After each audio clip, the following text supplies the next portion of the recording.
మణికొండలో software engineer ఆత్మహత్య ఇప్పుడు కలకలం రేపుతోంది. సొసైటీ తనకు నచ్చలేదని సూసైడ్ లెటర్ రాసి మరీ ఆత్మహత్యకు పాల్పడ్డాడు ఆ సాఫ్ట్వేర్ ఇంజనీర్. మృతుడు తూర్పు గోదావరి జిల్లాకు చెందిన వ్యక్తిగా పోలీసులు నిర్ధారించారు. వెంకట గోపాల్ అనే 26 ఏళ్ల యువకుడు గచ్చిబౌలిలోని ప్రైవేట్ కంపెనీలో సాఫ్ట్వేర్ ఉద్యోగిగా పనిచేస్తున్నాడని, ఇటీవలే కుటుంబ సభ్యులతో ఊరు వెళ్లి ఒంటరిగా తిరిగి వచ్చి ఆత్మహత్యకు పాల్పడ్డారని పోలీసులు వెల్లడించారు. ఆత్మహత్యకు అసలు ఎందుకు పాల్పడ్డాడు అన్న దానిపై విచారణ జరుగుతున్నట్టుగా తెలుస్తోంది.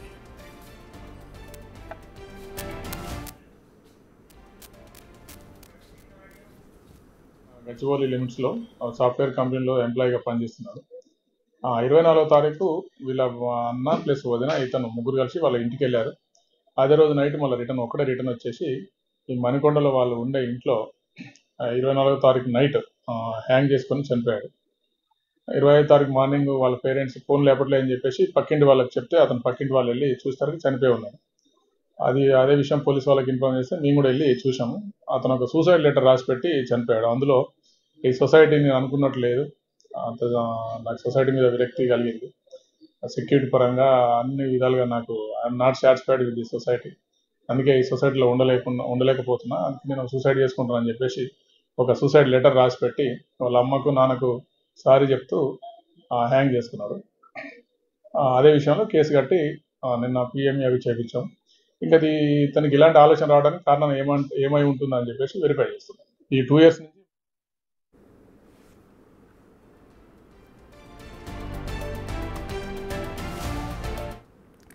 ఇదే అంశంపై పూర్తి డీటెయిల్స్ మా ప్రతినిధి పాపన్న అందించడానికి సిద్ధంగా ఉన్నారు. పాపన్న, చెప్పండి, సాఫ్ట్వేర్ ఇంజనీర్ ఆత్మహత్య, అటు సూసైడ్ లెటర్లో సొసైటీ నాకు నచ్చడం లేదు అంటూ రాసినట్టుగా తెలుస్తోంది. అసలు దీన్ని ఎలా చూడాలంటారు? పేరెంట్స్ తన బిహేవియర్లో ఏమైనా చేంజెస్ గమనించారా? అప్డేట్స్ ఏంటి?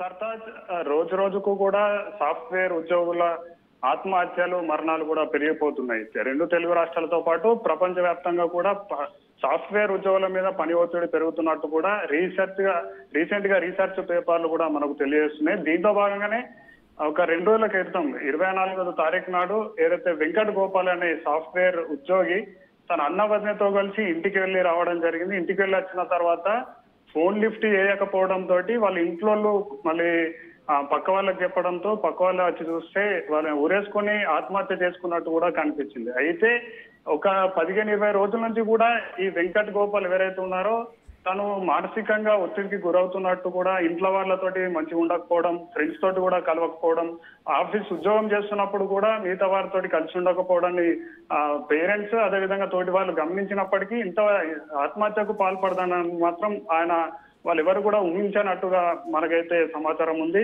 దాంతోపాటు ఏంటంటే ఈయన ఎవరైతే వెంకట్ గోపాల్ ఉన్నారో సూసైడ్ లెటర్ స్పష్టంగా రాసి తను ఆత్మహత్య చేసుకున్నట్టు కూడా నిన్న రాయదుర్గ సిఐ మనకు సమాచారం ఇచ్చారు. ఆ సూసైడ్ లెటర్ లో ముఖ్యంగా వెంకట్ గోపాల్ తెలిసింది ఏంటంటే సొసైటీ పైన తను విరక్తి చెందినట్టు కూడా ఆ సూసైడ్ లెటర్ లో పేర్కొన్నారు. ఎందుకంటే సాఫ్ట్వేర్ ఉద్యోగం అంటే అది 4 గోడలకే పరిమితమైనది కాదు. సాఫ్ట్వేర్ ఉద్యోగం చేస్తూనే సొసైటీ పరంగా తనకు ఎంతో బాధ్యత ఉంది. ఆ బాధ్యతను నేను నిర్వహించుకోలేకపోతున్నాను. రకరకాలుగా సొసైటీ నుంచి నాకు భిన్నాభిప్రాయాలు ఏర్పడుతున్న నేపథ్యంలో అటు పొల్యూషన్ పరంగా కూడా హైదరాబాద్ లో నివసిస్తున్న 2 సంవత్సరాల నుంచి హైదరాబాద్ లో ఉంటున్న నాకు అటు పొల్యూషన్ నుంచి కూడా చాలా ప్రభావితం ఏర్పడుతుంది. దాంతో పాటు రాజకీయ నాయకులు కానివ్వండి, పెద్ద పెద్ద అధికారులు ఎవరైతే అవినీతి పరులు ఉన్నారో ఈ అవినీతిని చూస్తుంటే కూడా నేను సహించలేకపోతున్నట్టు కూడా లేఖలో స్పష్టంగా అతను మెన్షన్ చేశాడు సార్. దాంతో పాటు ఇన్ని రోజులు తనను పెంచి పోషించిన తల్లిదండ్రులకు రుణపడి ఉండాలనుకొని వారిని వృద్ధాప్యంలో వారికి సేవలు అందించాలని భావించినప్పటికీ నేను ఆ సేవ చేసుకునే భాగ్యం కలుగుతలేదు. నేను మధ్యలోనే ఆత్మహత్య చేసుకున్నందుకు తల్లిదండ్రులకు కూడా సారీ చెప్తున్నట్టు కూడా ఆ లేఖలో మెన్షన్ చేశాడు సర్తాజ్. Thank you Papanna.